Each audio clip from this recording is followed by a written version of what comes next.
Welcome to my views and news. Some news stories for you. First one is from Tigray Tadesse Werede. Tigray military commander held a press briefing. There he spoke on several important points related to the implementation of peace agreement. Secondly, we have received information from Oromia region of Ethiopia, where Oromo Liberation Army and Oromia police jointly fought Amhara Fano militia in some areas. OLA has been the target of operations launched by Oromia police, Oromia forces in recent months and years. But in the last 2 days, in some areas, both jointly fought against Amhara Fano militia. Later, ENDF intervened. What happened? Details for you. And thirdly, viewers, Ethiopian Orthodox Church is organizing a road race in Bahir Dar on Sunday. Is this race a source of earning for the church? Firstly, viewers, Tadesse Werede, Tigray's military commander, held a press briefing today. He spoke on several important points about implementation of peace agreement. Firstly, he said around 6 to 65% of Tigray fighters have withdrawn from battlefronts. They have been removed from battlefront. Secondly, he said that Tigray fighters will receive moral, psychological and political training. I think he was talking about rehabilitation, you can say. Thirdly, he talked about heavy weapons, that Tigray forces are collecting heavy weapons in one place. Same was said by Debretsion Gabriel Mikhail, Tigray's president, around 24 hours ago, that Tigray forces were collecting heavy weapons in a place, and heavy weapons will be handed over to ENDF concurrently with the withdrawal of non-ENDF and Eritrean military from Tigray. Werede said the same. Then he talked about meetings in Shire. As we reported, meetings in Shire are about disarming of Tigray forces and surrendering of light arms, small weapons. He confirmed that the two sides are meeting in Shire. The committees are holding meetings about surrendering of light arms, disarming of light arms, and the committees will submit their reports to military commanders on both sides. Then final decision will be made. So he confirmed ongoing talks in Shire. Again, he mentioned, like it was mentioned by Debretsion yesterday, on Friday, he mentioned that allegedly Eritrean military and Amhara forces were committing atrocities in Tigray, and he vowed to implement the peace deal. He said that Tigray side was sincerely implementing the peace agreement, but people's security, Tigray's security, was of paramount importance, and Tigray will never compromise regarding the security of its people. He talked about Tigray police too. He said Tigray police and Ethiopian National Defense Force will administer the security affairs of Tigray cities.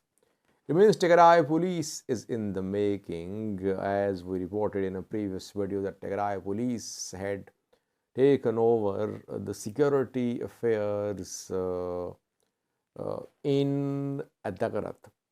So Tadesse indirectly confirmed that Tigray police is in the making. Both will work in collaboration according to Ethiopian constitution. Overall, uh, Debretsion and Tadesse Werede's press briefings mentioned almost the same points. Both confirmed that Tigray fighters have withdrawn from battlefronts and that uh, heavy weapons have not been surrendered. Talks are underway about disarming of light arms. Secondly, viewers, a very important news story is from the Oromia region of Ethiopia. Oromo Liberation Army has been operating in this region for decades. Government says it has been conducting operations. Federal forces, regional forces have been trying to contain OLA, but they could not. Amhara region-based groups have been accusing Oromia regional government of being in secret alliance with Oromo Liberation Army. We have seen statements from some parties like Zima, like Baldiras in the past. They accused Oromia government, Oromia forces of supporting Oromo Liberation Army.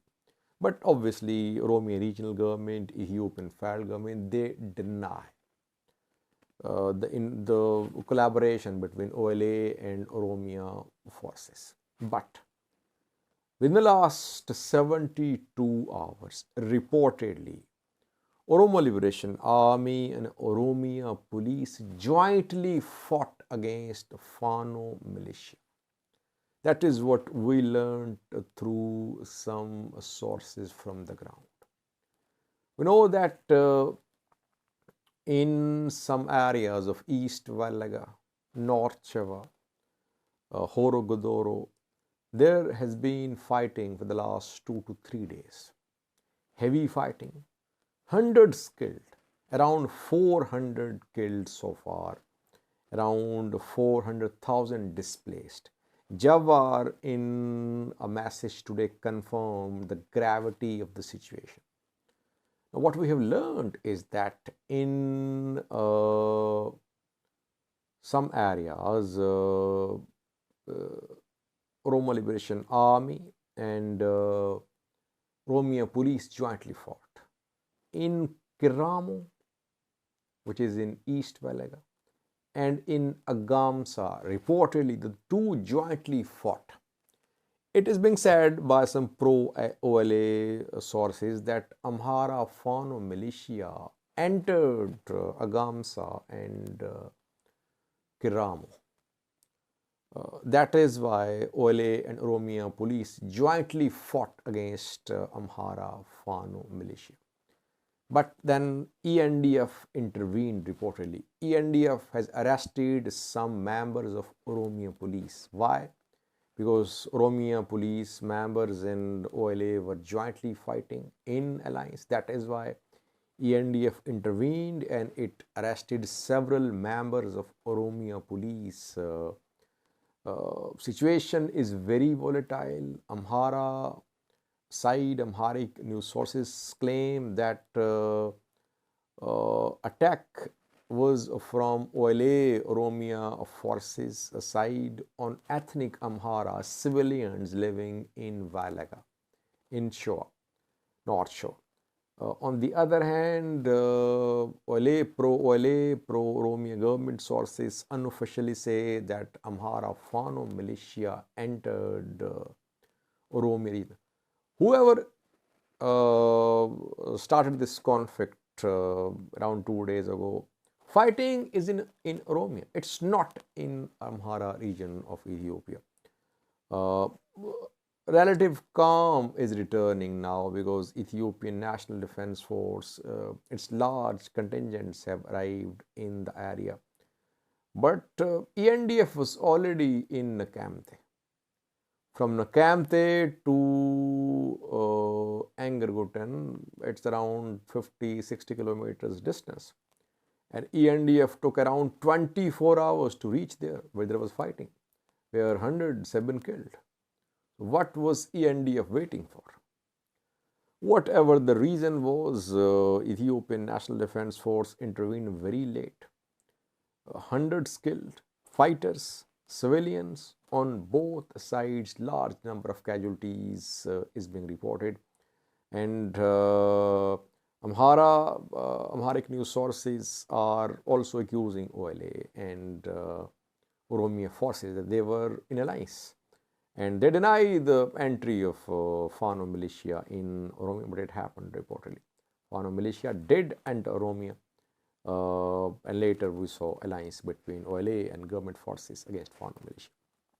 Thirdly, viewers, spiritual run will be held in Bahir Dar on Sunday. Ethiopian Orthodox Church is organizing this road race in Bahir Dar, going to be held in coming hours. The church top authorities, top officials like Abun Abraham today issued statements asking the participants that they must not wear any clothing other than the given to them by organizers. Several people contacted me. They said these road races are source of earning for organizers. So while the church is organizing this program, what is the purpose? Is the purpose to raise money? Is it raising of money, or is it just welfare and well-being of the people of Ethiopia? That is why church decided to organize this program. Road races in Ethiopia are a source of earning for organizers, because hundreds and thousands attend these races. Sometimes there is registration fees that the participants have to pay, and organizers sell clothing which the runners have to wear. So obviously organizers earn. But is Ethiopian Orthodox Church earning from Sunday's race going to start in coming hours?